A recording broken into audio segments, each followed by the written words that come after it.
am Lily. Today I'm going to read you a story. More about Italy. Reading it level 3B. More about Italy. Reading it level 3C. More about Italy. Okay, let's read it.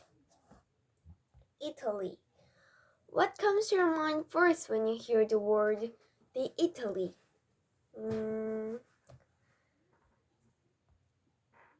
I love pizza and pasta, and so many other things. Italy is a long, narrow country shaped somewhat like a boat. Near the top of the boat is a large island called Sicily. To the north there is an island called Sardinia. These two islands are also part of Italy. Italy is about the size of Great Britain and has a few more people than France. The country is almost surrounded by the sea. Except for some northern cities, most of the Italy is near the seashore. Italians have always loved the sea and have traveled far on it. Christopher Columbus came from the Italy part of Genoa. The first men to travel overland from Europe to China were Italian too. Their name was Polo. The Polo family came from the Italy port of Venice. At one time, Rome was the most powerful and important city in Europe. Thousands of years ago, Roman soldiers conquered all of Italy, most of Europe, and parts of North America, North Africa. But after the Roman Empire broke up, Italy was divided into many tiny city-states. Each of these states had its own government and its own army. The states were jealous and frightened of one another and were at war almost all the time.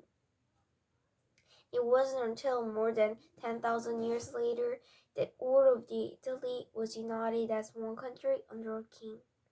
After World War II, Italy became a republic headed by a president. Italy is a beautiful country. It is protected from much of the snow and cold winds of the north by the Alps,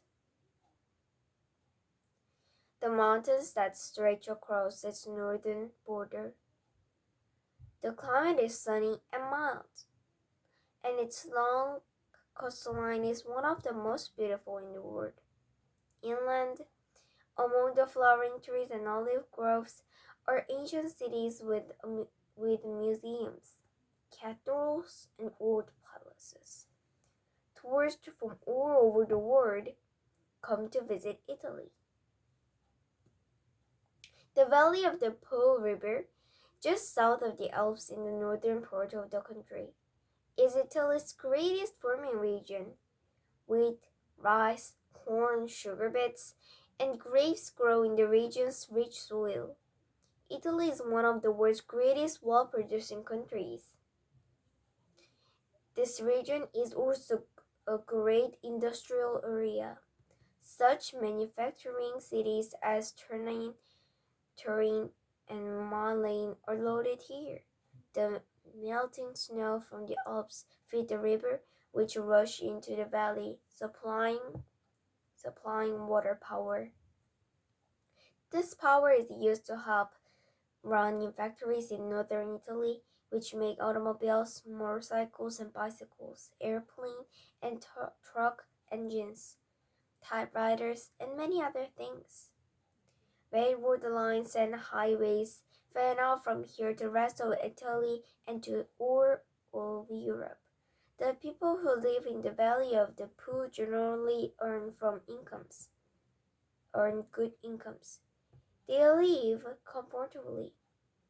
But as you go south in Italy, the countryside becomes more hilly. The soil gets drier and is not so good for farming.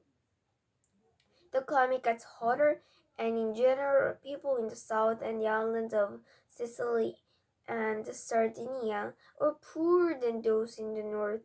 People must move north to find good jobs. The government of Italy has been studying ways to improve life in the south. Now almost all villages had some electricity, some dry land, and is being watered by irrigation canals. and a few factories have been built. Southern Italy is still far from rich, but it is not so poor as it used to be. Before I read this book, I knew about Italy a little bit, only in food. But after reading this book, I learned many things about it. For example, in the north, um, in the north, it's very good region, and it's such manufacturing cities, and it is supplying water power, and in the valley near the Alps. But in south region, you can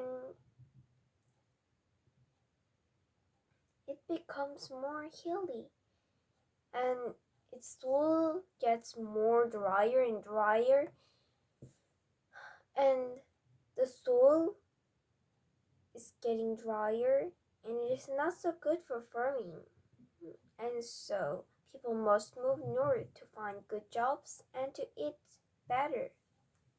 The government of Italy has been studying ways to improve life in the south. Now almost everyone knows. Almost all villagers came to north. Now almost all the villages have some electricity, but it's still far away from rich, and it's not so poor. But it is not so poor as it used to be. Okay, bye. Have a good night.